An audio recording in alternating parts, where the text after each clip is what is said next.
to Matters of Black, Season 2. And you guys know this is our author edition. And today I have a special guest, Takira Briscoe, or you just go by Takira, right? And she is a poet, writer. She's all the things. So can you give us, before we get into the interview, can we hear a little bit of your poetry? Of course. Okay. Hey y'all, my name is Takira, and this poem is called Dead Ends. I cut my hair to see if God was real. Shaved the sides because the taste of freedom made me high. I watched as tradition fell to the ground like tired leaves. If only they would get swept away. It would save me the effort of collecting them and throwing away all that I know. Maybe if it evaporated like puffs of black smoke, I can say with a clear conscience, tradition left on its own. I cut my hair so when the sun shone, the warm rays would seep into my brain, chasing away ill thoughts. I lined up my edges to make my ideas presentable before him. I thought, if only I could sense God on my scalp, remove the barrier between my mind and grace, I could lay prostrate on the ground, feel the footsteps of mercy walk by, then cry out, knowing this time I did not miss him. I had to cut my hair so that faith could grow anew. I snipped the mane of heavy expectations to let the mustard seed feel the rain from the sky, no longer choked by the strands of spiraling anxiety. I knew if only I had no more dead ends, I could show my face, lay bare my skin, drop vanity for his namesake, and pick up freedom in its place. Okay, so can you tell me about the poem that you just read to us? Like, give us some inspiration or the background of how that poem came about. Ooh, so that poem came after I decided to cut my hair. If y'all can't see, it's shaved all around here. And it was such a almost spiritual thing for me to do. Okay. Because growing up, you know, I was always taught that we don't cut our hair is our crown, our hair is our glory, which is all very true, right? But cutting my hair, it was such a brave moment for me. It was such a freeing moment for me. And it was something that just made my heart feel light. It made me feel like I was really stepping into my own as a woman, as a Christian, as a God's woman, all of those things. So that's where that poem came from. Okay. Now, you know, this season we are discussing Black writers and whatnot. And when it comes to writing and reading, first of all, how did you even get into writing? Like, did it start as a young child? Did you want to write when you were younger, or was it the reading style first? Like, was it the egg before the chicken? Like, which one was for you?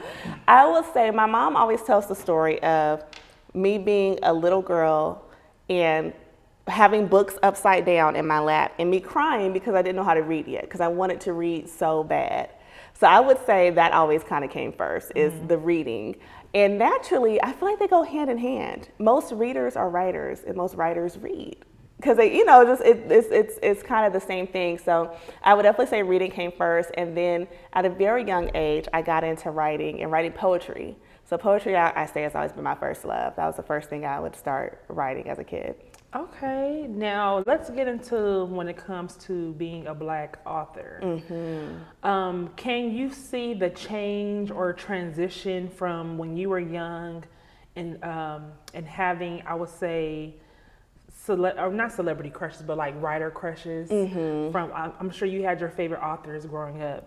But can you see the transition, how it was then when you were younger to now, as far as like Black people in writing?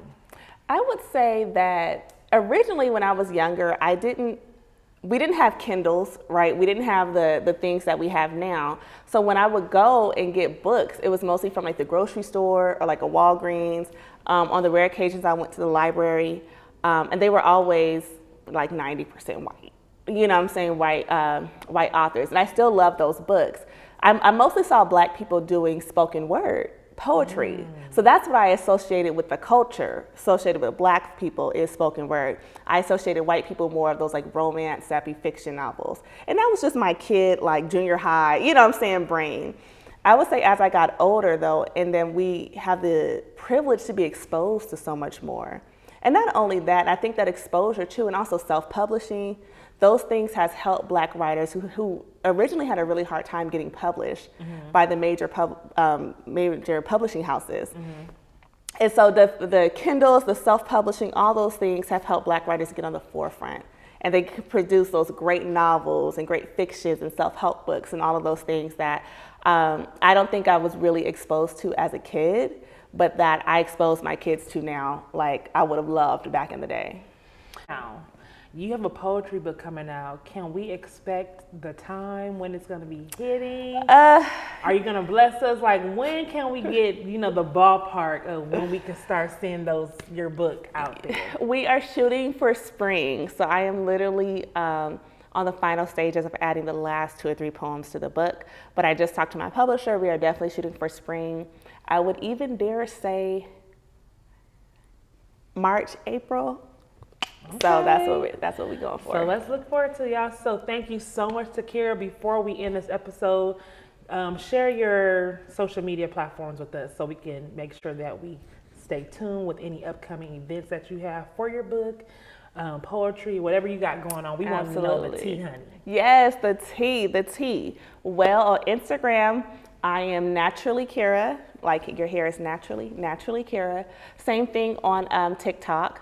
On Facebook, you can find me under Takira Briscoe, which is my name. And I would say Facebook, I shout out Facebook for my older saints, for my aunties and uncles. She went church on us, my older saints. For my aunties and uncles, we love you. I want y'all to be in on it too. I know y'all be on the Facebook. So you can find me on Facebook there. Yes. But for my millennials and stuff, y'all can definitely see me on Instagram. Well, thank you so much for joining Matters of Black, Of we hope to course. see you another time. Actually, we're going to bring you on another episode because we want to hear some more of your poetry. Yes, I love it. Well, thank you guys. Make sure you like, comment, and subscribe, and catch us next week on Matters of Black. Bye.